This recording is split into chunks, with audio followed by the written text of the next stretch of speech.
क्या बीजेपी के साथ सरकार बनाने जा रहे थे अब्दुल्ला? बीजेपी नेता के खुलासे से जम्मू कश्मीर में मचा सियासी बवाल। क्या साथियों के साथ ही धोखा कर गए अब्दुल्ला?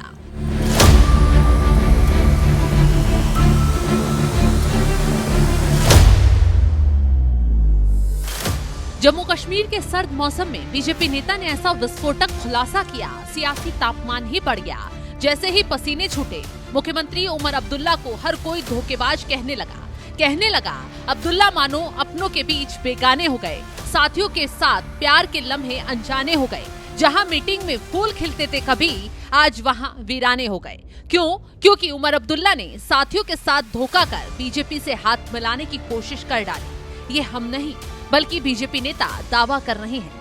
खुलासा होते ही न सिर्फ अब्दुल्ला हैरान परेशान हो गए, बल्कि कांग्रेस, आम आदमी पार्टी और नेशनल कॉन्फ्रेंस के नेताओं के पैरों तले जमीन ही खिसक गई। तो चलिए आगे बढ़े, अब्दुल्ला की सियासी पारी के तार खोलें। उससे पहले जम्मू कश्मीर विधानसभा में विपक्ष के नेता सुनील शर्मा ने क्या कुछ कहा जिससे बवाल मचा, पहले वो बताते हैं। सुनील शर्मा ने कहा, उमर 2024 में सरकार बनाने के लिए भाजपा के साथ गठबंधन करने दिल्ली गए थे। बात सिर्फ यही खत्म नहीं हुई, इस बयान से तो बम फूटा ही फूटा। लेकिन जब उनकी जुबान से आगे के अल्फाज निकले, अब्दुल्ला को चुनौती दी गई, तो नेशनल कॉन्फ्रेंस में तो मानो भूकंप ही आया। साथ ही साथ वो लोग भी दंग रह गए जिन्होंने उमर अब्दुल्ला को वोट कर मुख्यमंत्री बनाया। चुनौती देते हुए आगे सुनील शर्मा की तरफ से कहा गया, अगर ये सारी बातें झूठ हैं तो वो शपथ लें और ये साफ साफ कहें कि उनका केंद्र सरकार से गुप्त समझौता था या नहीं। उमर अब्दुल्ला ने केंद्र सरकार से राज्य में सरकार बनाने के इरादे से ही संपर्क किया था।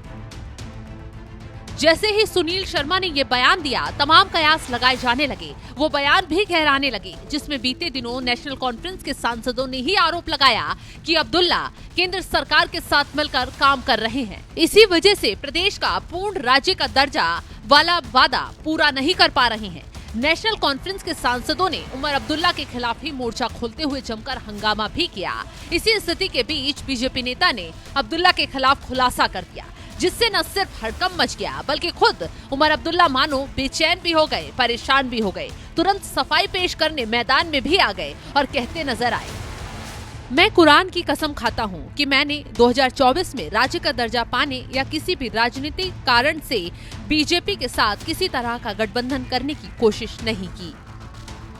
कस्में खा रहे हैं, बीजेपी के दावों को नकारते जा रहे हैं। लेकिन अब्दुल्ला जितने बेचैन परेशान नजर आ रहे हैं, उससे शक गहराता जा रहा है। क्योंकि जिस तरीके से बीते दिनों सुर और तेवर दोनों ही बदले, बीजेपी के प्रति अब्दुल्ला नरम पड़े, उससे सवाल उठने लगे। उनकी पार्टी के सांसदों ने ही अब्दुल्ला के खिलाफ मोर्चा खोल दिया, आरोप लगाए कि अब्दुल्ला ने चुनाव से पहले जो वादे किए, उन पर कहीं तक भी वो खरे नहीं उतर पाए। पहला वादा तो यही किया था कि सत्ता में आएंगे तो जम्मू कश्मीर को पूर्ण राज्य का दर्जा दिलवाएंगे।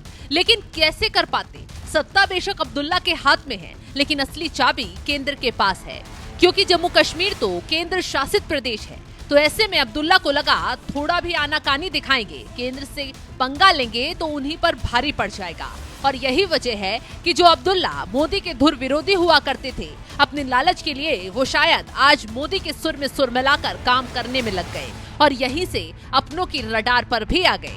नेशनल कॉन्फ्रेंस के सांसद आगा सैयद रूहुल्ला ने तो खुलकर अपने मुख्यमंत्री के खिलाफ ही गंभीर आरोप लगा दिए और आरोप लगाते हुए कहा, कश्मीर अपने अस्तित्व के संकट का सामना कर रहा है और सवाल किया कि पार्टी ने जेलों में बंद युवाओं को क्यों नहीं छोड़ा, नौकरियां देने में नाकाम रही और हमारी धार्मिक मान्यताओं और सांस्कृतिक पहचान पर हमलों के खिलाफ लड़ाई क्यों नहीं लड़ी। लोगों ने विश्वास और स्पष्टता के लिए वोट दिया, सुविधा के लिए नहीं।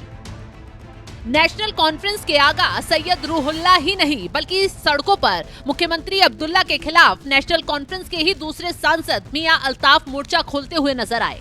अपनों को शक था अब्दुल्ला ने जो कहा वो किया नहीं, गैरों के साथ मिलकर कोई तो गुल खिला रहे हैं। और ये शक उस वक्त यकीन में बदल गया जब बीजेपी नेता ने अब्दुल्ला के बीजेपी के साथ सांठगांठ के आरोप लगा दिए। खैर, अब्दुल्ला सफाई पेश कर रहे हैं, कुरान की कस्में खा रहे हैं, लेकिन अब्दुल्ला के कारनामे अब उन पर ही भारी पड़ते जा रहे हैं, जिससे जम्मू कश्मीर की सियासत में इस वक्त हलचल मची हुई है।